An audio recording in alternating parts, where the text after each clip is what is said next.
I used to believe that anniversaries were sacred, a time to celebrate years of shared memories, inside jokes, and silent glances that spoke volumes. For our 8th anniversary, I planned something small but heartfelt. Nothing extravagant, just a quiet evening at the same Italian bistro where I first told her I loved her. I reserved the table next to the window, the one she liked because it overlooked the city lights. I even got her favorite bottle of wine. The one we couldn't afford back in the early years but promised we'd share when things got better. They had gotten better. At least I thought they had. But when 6 p.m. rolled around, and I sat there alone, watching couples clink glasses and waiters carry trays of dessert shaped like hearts, something inside me began to crumble. She didn't show. No message, no excuse, no I'm stuck at work, just silence. I tried not to jump to conclusions. Maybe she was running late. Maybe traffic. Maybe, but deep down I already knew. There had been signs. The sudden phone calls she'd taken the other room. The new perfume that wasn't from me. The way she flinched slightly when I touched her shoulder. But I pushed it all aside because love, real love, deserves the benefit of the doubt. Or maybe I just didn't want to admit I was loving someone who had already emotionally left the relationship. I waited an hour. Then 2. The waiter came over 3 times to ask if I was ready to order. I kept saying no, like a man clinging to a hope he already knew was lost. And then I saw the photo. One of her friends must have accidentally posted it on their story. Her, dressed in the same red dress I complimented that morning, sitting across from another man, laughing like she hadn't laughed with me in months. They were at a rooftop bar downtown, not even trying to hide. My hands went cold. My stomach twisted. And in that moment, something inside me shifted. The betrayal was sharp, but the numbness that followed was colder. I didn't cry. I didn't call her. I just paid the bill, walked out of the restaurant, and began planning what I'd do next. I didn't go home that night. I couldn't.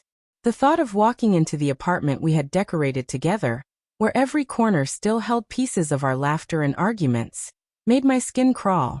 Instead, I drove around the city for hours, the streetlights flickering past like ghosts of decisions I didn't make. The anger wasn't loud. It wasn't dramatic. It was a quiet, boiling storm. What hurt the most wasn't that she cheated. It was that she chose that night, our night, to do it. Our anniversary wasn't just a date. It was a milestone we had earned through late-night compromises, shared grief, and growing pains. And she didn't even have the decency to lie about being busy. That kind of coldness, it changes a man. It makes him realize how long he's been lying to himself. I wasn't enough for her. Maybe I hadn't been for a while. But instead of telling me, she built a fantasy elsewhere and left me clinging to memories that had long turned hollow. I spent the next morning in silence, staring at our wedding photo on my phone. She was beaming, her eyes full of promises she didn't keep. I knew I could explode, scream, accuse, but I also knew that wouldn't break her. She was prepared for a fight. What she wasn't prepared for was the truth, served without drama, without shouting, just raw and surgical. So I gathered every little proof I could. The Instagram story. A receipt I found in her purse a week ago from a rooftop bar. The same one she visited last night. Her shared location, which I'd forgotten was still synced to my phone. I didn't want revenge for revenge's sake. I wanted clarity.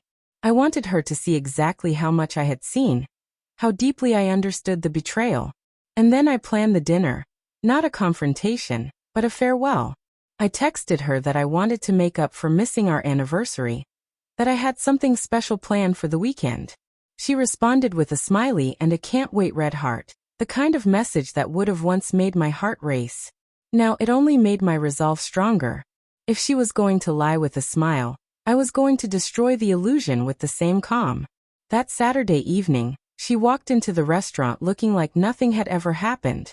Her hair curled just the way I used to like it, makeup flawless, heels clicking with confidence. She leaned in to kiss me, and I let her. I smiled back, played my part, and let the silence between us simmer with the weight of everything I knew.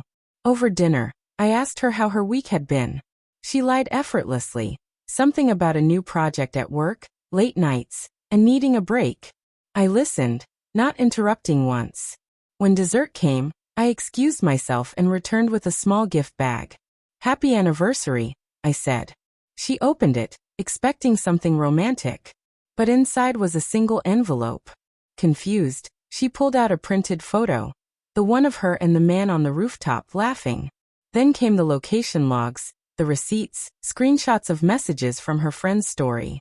Her face turned from confusion to horror in seconds. But I wasn't done. I pulled out one final sheet. A letter from my lawyer, outlining my intention to dissolve our marriage on grounds of infidelity, complete with a detailed division of assets she had never expected me to know about. She stammered, tried to explain, but I cut her off. You didn't just cheat on me, I said quietly. You buried every vow we ever made and laughed while doing it.